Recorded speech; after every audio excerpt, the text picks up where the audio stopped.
مردم میگوید ایپوتک حلال است، یعنی کردیت در روسیه میگوید. ما فتوا داریم. اسلام چی میگوید؟ نکاح این خیلی مرتبه. این فتواها هست برادرها. اگر فتوا خواهید و همه چیز فتوا مییابید.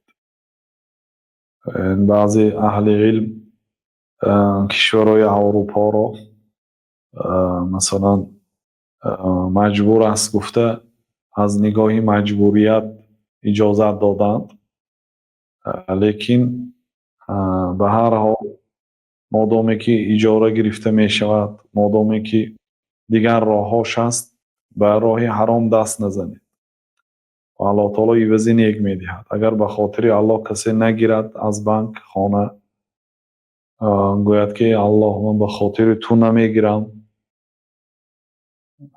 تو برای من خانه بهتر عوض ده، انشاءالله الله تعالی ضایع نمی کند. ان الله لا یضیع اجر المحسنین.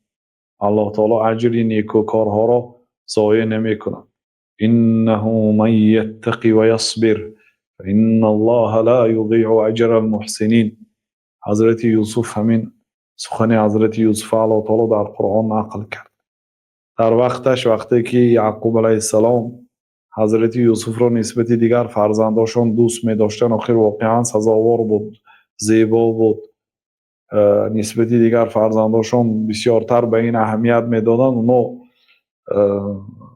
رشک کردند، اونو حسد کردند و خواستن یوسف علیه السلام را به قتل رسانند. بعد کلانترین آنها به نام یهودا گفت که لا تقتلوا یوسف را نکشید و به یگان چاه پرتایید. مسافرهای راهگذر غالبا از چاههای قدی راه آب میکشند، کودک میگیرند و به دیگر کشور گرفته میروند. یخلو لکم وجه ابیکم و تکونوا من بعده قوما صالحین.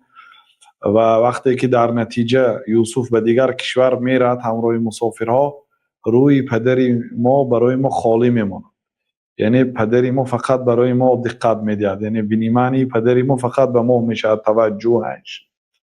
در این حالت ما هم یوسف نمیکشیم، از گناه ایمن میمانیم و هم پدر ما از ما میشد. پدر اگر صاحب پول باشد و صاحب منصب باشد، فرزندا حسد میکنن به هم دیگر. اگر پدر به کی توجه زیاد کنه، پدری بیچاره کم بغل باشه هیچ کی نگاه نمیکنه، تو کن من کن میشد.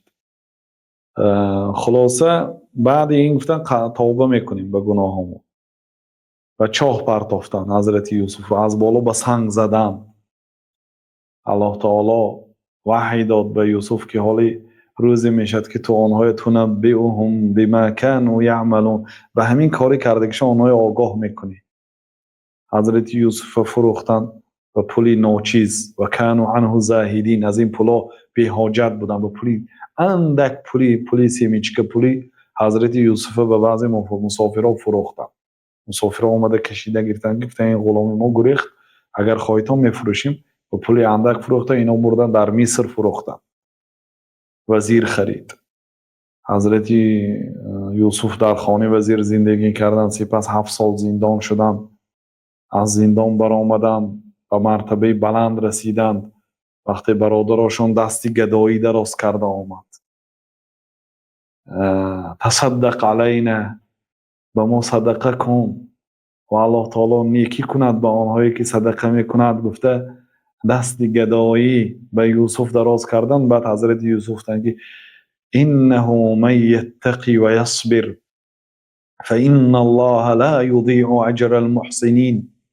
کسی که تقوا کند، پرهیزگاری کند و یصبر، و بلای و مصیبت و مشکلی و تنگی ها صبر کند، الله تعالی هیچگاه اجری نیکوکاران را ضایع نمی کند. هم تو نمیماند این آدم. کسی به خاطر الله به ناداری، به مصیبت، به مشکلی ها، به وزنینی ها صبر کند، بود که من به خاطر الله همین ریبا رو نمیگیرم، الله حرام کرده است، الله گفته است کسی با من جنگ اعلان کند اگر ریبا خورد، من نمی کنم این کار رو. به همین وزنینی خانه اجاره صبر میکنم. صبر کند والله الله تعالی عوضی نیک میده. انشالله از جایی که امید نداشت الله تعالی رزق میده، صاحب خانه میشه.